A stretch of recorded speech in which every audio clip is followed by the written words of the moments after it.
भगवान ने 2-4 बार समझाया, इसके बाद उसका उद्धार कर दिया। राजा अंदरक की कथा सुनाई भगवान सुखदेव ने। और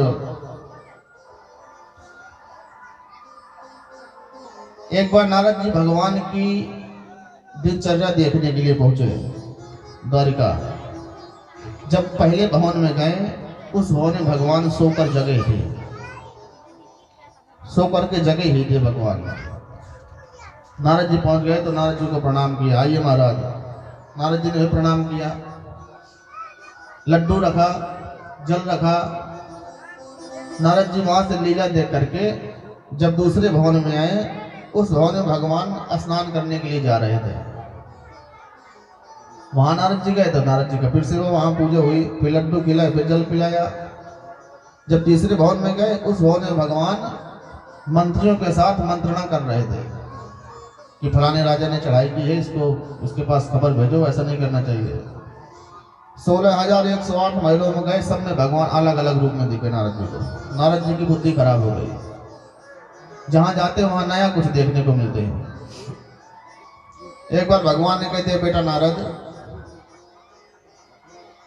नारद जी बोले, प्रभु मैं आपकी लीला नहीं समझ पा रहा हूं, क्योंकि आपकी लीला जब ब्रह्मा शंकर आदि देवता नहीं समझ सकते तो हम क्या समझेंगे।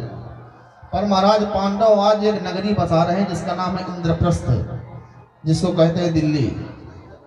इंद्रप्रस्थ नाम की नगरी बसा रहे हैं, आपको बुलाया है।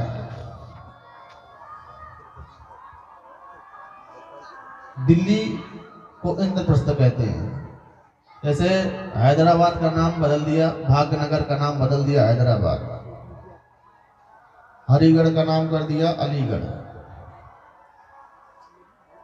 अब उत्तर प्रदेश में योगी जी नाम फिर बदल रहे हैं, फिर नामकरण हो रहा है। जो पुराने नाम थे सब वही नाम ला रहे हैं। आर्यवर्त का नाम रख दिया इंडिया। देखिए कितना बढ़िया नाम चुन के रखा, इंडिया। नाम था भारतवर्ष, फिर कुछ लोग बुद्धिमान आए उसको इंडिया कर दिया। इधर जरा युधिष्ठिर के यहाँ का भगवान गए। भगवान ने पूछा, युधिष्ठिर जी एक बात बताओ। देखिए भगवान का जो विवाह हुआ, भगवान की सारी पत्नियां बड़ी खूबसूरत है, बहुत बुद्धिमान है, लेकिन पत्नी भी ऐसी सबको भगवान दे। एक पति देव परदेश जा रहे थे, तो जब गए तो पत्नी बोली, स्वामी जी हम कैसे रहेंगे अकेले घर में। तो पति देव बोले, जब आपको याद आए हमारी तब हमको चिट्ठी लिख देना है। पत्नी पढ़ी लिखी नहीं थी, क्या लिखूंगी। तो पति ने कहा कि इसमें लिखना, मेरे प्राण प्यारे,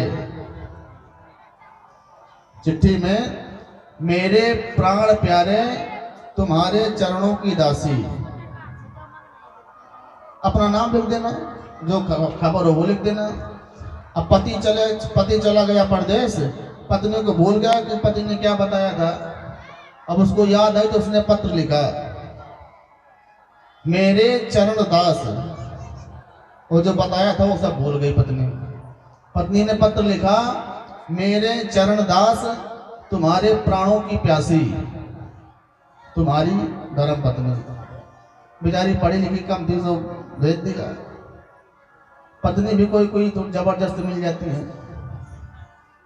लेकिन भगवान की जितनी पत्नियां हैं सब सुशील हैं, क्योंकि 16,000 तो अभी वहां से आई हैं छूट करके राक्षस के यहाँ से। बड़ी संवेदनशील है। भगवान युधिष्ठिर से बोले, एक बात बताओ, राजसूयज्ञ का अधिकारी वही होता है जिसने भारत के संपूर्ण राजाओं पर विजय प्राप्त कर ली हो। आपने किया ऐसा। युधिष्ठिर जी बोले, महाराज सब राजाओं को जीता है, लेकिन एक बिहार का राजा है जरासंध, उसको जीतना मुश्किल है। मगध का राजा, मगध बिहार में पड़ता है ना, तो बोले उसको जीतना मुश्किल है। भगवान बोले चलो पहले जीत कर लाते हैं। अर्जुन और भीमसेन को भगवान लेकर साथ में गए, संत का रूप रख के ब्राह्मण बनकर गए।